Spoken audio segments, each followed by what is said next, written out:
Hi everyone, welcome to our final Advent devotional for 2021.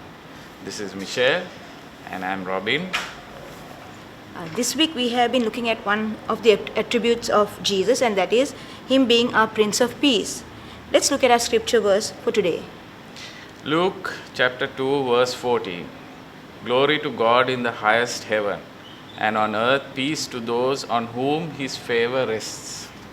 Here we see the angel with the heavenly host while proclaiming the greatness of God, bringing a promise to everyone who has put their trust in God and have a relationship with Him. That promise is on earth peace to those whom His favor rests. That is His peace.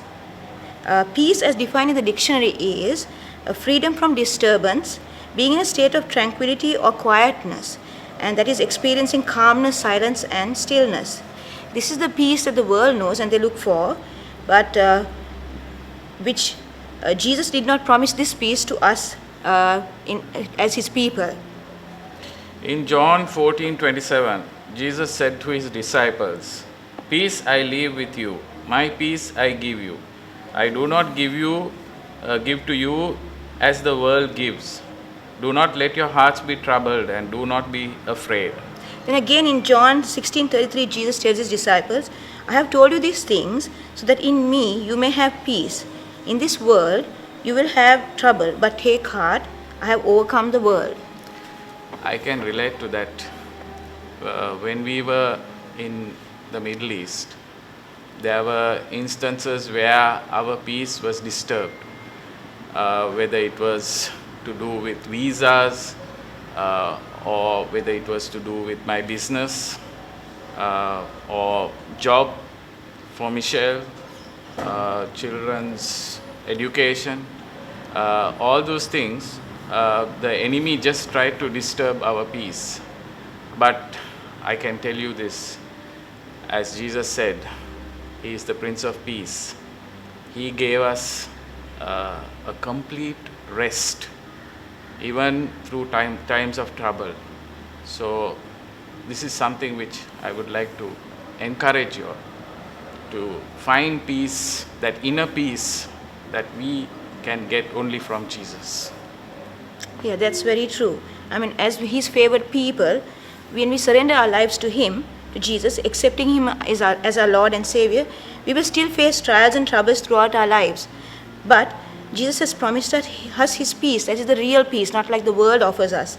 Because He is always with us and His favor rests on us. As Luke 2:14 says, on earth, peace to those who His favor rests. So, a few verses before that, in Luke chapter 2, verse 10 and 11, the angel announced to the shepherds about good news of great joy, that a Savior was born to all people. But for us, as His followers, on those whom His favor rests, He is not only our Savior, but He is also our Prince of Peace. So let's share the peace that we have received from Him with those who are searching for peace only Jesus can give. So let us just pray and thank God for what we have received from Him. Thank you, Father God, for the peace that you have given us, Father. Thank you, Lord Jesus, that you came into this world, Lord God, that you came to give us peace, not only to be our Savior, but to be our Prince of Peace. And when we go through different storms in life, Father, we know, Lord Jesus, that you are with us and you will sustain us. You will take away all the anxiety and fear, Lord. You will give us rest, because our hope and our trust in you, because you give us peace and you will take us through every situation, Lord God, and you bring us victorious, Lord.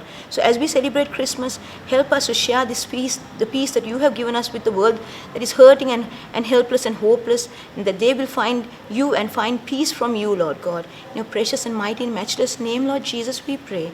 Amen. Amen. Have a blessed Christmas. And a hope-filled New Year. God bless you all.